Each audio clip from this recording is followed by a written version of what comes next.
We're back for our second episode with Menopause Plan podcast. We are Dr. Lisa Robinson and I'm Brianna Guan. We are the co-founders of the American Menopause Company, and we're so excited to be here today with you. I thought we could start out today with sharing about your experience, your medical experience, Dr. Robinson. You started out, bigger, larger clinic with multiple professionals. I'd love for you to share it because you do it a lot better than me, and you've transitioned. So I'd love to hear about like your training and background and your story with that. Sure. 25 years ago, I graduated from my residency program. Uh, so I went into a multi-specialty group. I came back home, so to speak. I came back home to Indiana. So it was a very large group, and I was part of that for 10 years and then decided to transition to just hanging my shingle and being a solo practitioner. And really, it was then I had done some hormone medicine, but it was really then that I delved more into all of the science with hormone medicine and treating both actually men and women for low hormones and for menopause.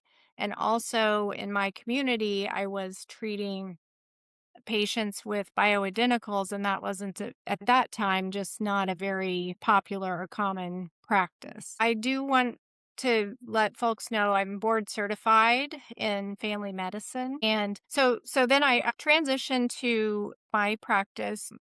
And so I've been doing solo medicine for 15 years. And in my regular practice, so to speak, I do hormone pellet therapy, but and so because there was no menopause medicine treatment or training, I'm essentially self-taught, doing a lot of reading and research. And what I love about menopause medicine is the art of it. I can really take what I see from the patient's blood work and take their symptoms and their specific history that's unique to them and craft a plan for the patient and be successful at impacting their life. And that's the best part of what I do. And so it's been super exciting to work with you to treat menopausal patients. Yeah, that's such a unique skill set to be able to, manage hormones, treat hormones, and have this primary care background. So I love that.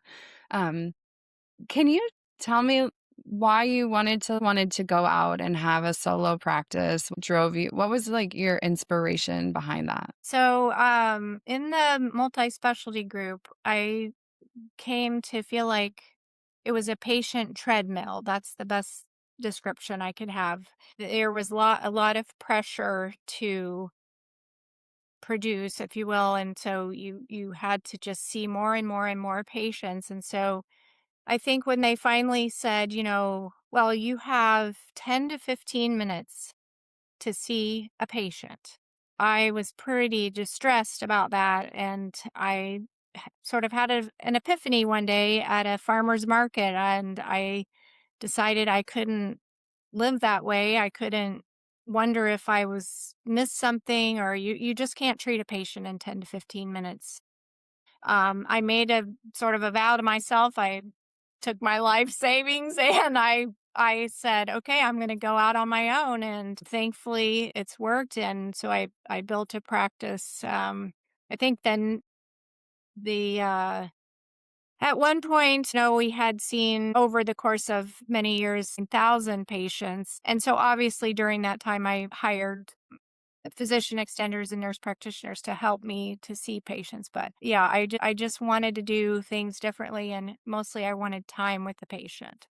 Yeah, the time is really the ability provides the ability to build that relationship and connection. And the physician patient relationship is the main part of the medicine. It's so valuable for any exchange and healing to happen. So just can't happen in 10 minutes. You can't build and get to know. And I know, I mean, your patients have been with you for years. I mean, you're a traditional family physician, which is such a rare treasure these days. Well, thank you. Yes. And I'm always inspired by your approach to collaborating with patients and helping them. And I want our viewers to know your story as well. So please tell us about your journey. So I grew up in a very westernized approach to medicine family. So, you get an ear infection, you go and get antibiotics right away. You eat frozen burritos or just kind of the standard American diet as a teenager. And then I had some menstrual disorders. I had cramps that I was like curled up in a ball with and really heavy periods, irregular bleeding all the time, just kind of a mess. And so I got put on the birth control pill to treat my hormones. And then I was pursuing medicine as a career path in college, and I went off the pill because it made me feel bad. I was depressed on the pill. I gained, fluid retention. I just didn't like being on it. And my period wouldn't come back after I went off of it. I think because I started so young, I hadn't like established my own cycle. And I would go to the doctor, get the hormone testing. They'd say, your hormones are normal, just go back on the pill. And so I was like seeking for answers and also having like, my young adolescent, like spiritual awakening at the same time. So looking for something more on like many aspects. And I found naturopathic medicine and I knew exactly when I found it, like, this is the path that I'm going to take. I was just like, I knew it. And so went, switched gears from pre med and pursued that education right away. But I also like witnessed my mother's health deteriorate and she would go to the doctor and they would say, like, oh, you need to do XYZ, but she didn't have the support behind it to make those changes. So I was just aching for her to, like, have this, she needs help, but, you can't like you said, like, 10 minutes, you can't get help from you just can't help someone at a deeper level in 10 minutes. So I wanted to see medicine transform so that people actually got the support they needed to make those changes. We're all the same. It's hard to do all the things. And so having, support and clear guidance and a plan, somebody who cares, a detective on your side, to figure out what's going on. And I love your willingness to like go outside of the traditional, like, your TSH is 3, it's fine, like, keep on living. Like, you're Well, willing to do things to when you see someone before you're willing to try something or do something a little different, and I think that's so important for personalized medicine and for us to evolve in medicine together collectively. We have to listen to the person in front of us, so that's what's been my path. It's been interesting. It's not as easy once you get out there, to make it all happen, but I love what we're doing, and I feel like it's so valuable for women to have support holistically at this transition point. It's so critical for their because they have those first 40, 50 years, but then the next half, it could be a hugely valuable time, but if they don't have the support they need, then right there, it's going to be a very difficult path. Yes. yeah.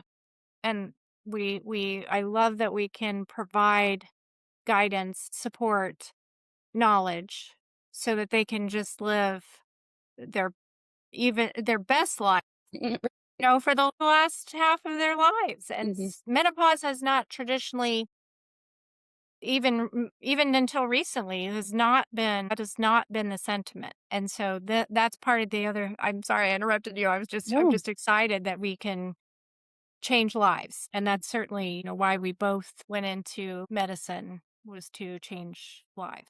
Mm. Can we talk about I was reading an article, and I'd like to just talk about that a little bit. So Please. even back in 1998, Mhm. uh, there was this article about women who were on an estrogen patch and they were on medroxyprogesterone. I mean, not our favorite, but the combination of these two, they were able to prove that those women had improved lipid oxidation. They had increased thermogenesis, and they had improved glucose control. And so it just shows that the importance of hormones in the realm of trying to maintain a normal, healthy weight. And so Mm, I hear it probably, well, daily. Women are postmenopausal and they're gaining weight in their abdomen, and they do not like it. And so I think that I want to talk about how it's not always their hormones, which certainly hormones can contribute, and we can talk about that, but that there are other things that may be contributing. Us looking at the entire patient, the whole picture is super important. So I want you to comment on that. And I can't wait for us to discuss, either things related to their hormones that are affecting their weight, and these other things are super important. Again, if they don't have the backdrop to mm, be able to maintain their metabolism, mhm. then they're never going to be successful with maintaining a good weight on hormone. I love how you point that out because that article, clearly illustrates what women experience. Their hormones go down and then all of a sudden they're puffy and they're inflamed and they're gaining weight, but nothing really happened besides the hormone shift. And then, adding the hormones back, you change things for the better that way. But the frustration, I think, is you experience that, you add in the hormones, but you don't magically start losing weight. You think you would, like these went away and now I add hormones and so I'm going to lose weight and it's not just the hormones. There's a lot of other things happening too. And why it's so important to look at everything holistically and even start earlier before you start to see cuz once the train is running, it's harder to make it stop versus, prevent it from Yes. yeah, because inflammation gets rampant and then it starts affecting tissues and you see tissue changes, and so then you're working backwards to reverse those things, which you certainly can heal. It's just different than starting, before those changes or damage is done. What do you think about, the role of, muscle mass? So, can you talk about muscle mass? Because I feel like protein and lifting weights is so popularized these days, but how do you see that playing into the role of sustaining a woman, preventing changes in menopause? So if you Google sarcopenia and you actually Google images of sarcopenia, and they have these interesting images of muscle, healthy muscle tissue versus patients who are sarcopenic, and it's very, you see the muscle in a normal state and it's sort of beefy and red and fairly large, and then the sarcopenic state you have these layers of you see some fatty tissue, the tissue is less red, less robust. And so there are a lot of things going on with that muscle that allow women to maintain their weight, and a lot of it stems from being able to impact their glucose. The effect of so sarcopenia is where the patient is losing muscle mass, and that certainly happens in menopause. And so you have to have both the building blocks, the proteins. Menopausal women need 30 to 50, sometimes 60 grams of protein a day, and that combined with the weight bearing exercise to try to not only prevent the sarcopenia but gain muscle. And so that affects the metabolism because it affects more than just glucose control, but that's a really big topic. So the muscle is using the glucose, and so you want to be kind of at that sweet spot where you don't have excessive carbohydrates, so to speak, or excessive sugars on board, and you have enough protein to build the muscle. And I don't it's very complex but simple at the same time. Um and I also, you were talking the other day, telling me about I think it was mitokines, or these signals that the muscle actually delivers to the patient that we've not known about before. I don't Can you talk a little bit about that?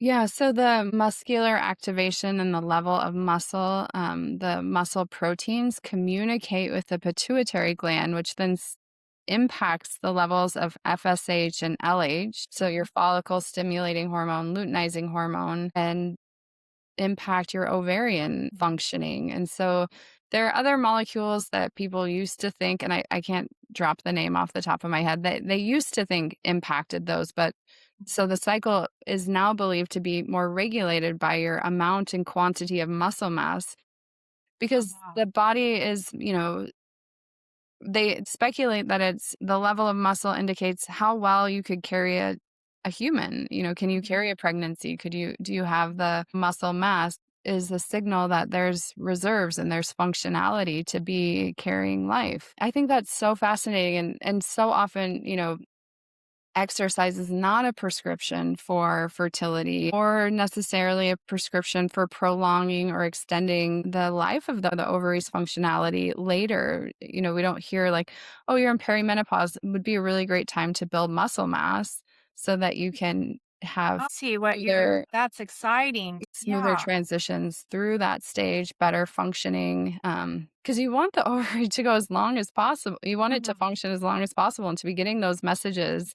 But if it's relaying information that there's low muscle mass, that it's not going to be favorable for the longevity of the ovary. Yeah. So women often, their levels of muscle mass decline as they're entering their fees. And so part of our plan and program is to address the whole woman. And so we're making exercise recommendations and we're talking to her about strategies for building in these things. I don't think that many women in their 50s enter menopause and say, like, I have so much time on my hand to, to exercise. It's like my job. But we both, make fitness a part of our lifestyle. And Dr. Robinson and I think both personally really enjoy being physically active. But there are, strategies and techniques to build it in. And so, like that, coming back to that support, you need someone who's walking the talk, someone who cares enough to like help you figure out what are your strategies for building movement into your day. Because if it's not already there, it takes some finessing to get it into your life and the right type, like not just burning out on cardio, right? So I want to switch gears a little bit because and we might talk a little bit longer today. So for the folks listening, but there are a couple of things I want to address that are super important as a backdrop to weight loss or maintaining a healthy weight in menopause, and also maintaining that lower fat ratio, or rather a higher muscle to fat ratio. And those two things are thyroid disease and thyroid maximization and cortisol. And again, these may be podcasts for later down the road. But thyroid, I can't say enough about maximizing thyroid hormone. And so just for education, a lot of physicians just will, well, sometimes they don't even check a TSH, but they'll just check a TSH and not check the free T and free T3 and free T4. And also, so important, I feel, is checking those antibodies, anti-TPO and anti-TTG, sorry, anti-TPO and anti-thyroglobulin antibodies, because the incidence of Hashimoto's is quite significant in the US. Hashimoto's disease is a uh, where the patient's body, if you will, attacks the thyroid gland. That's kind of how I explain it to patients.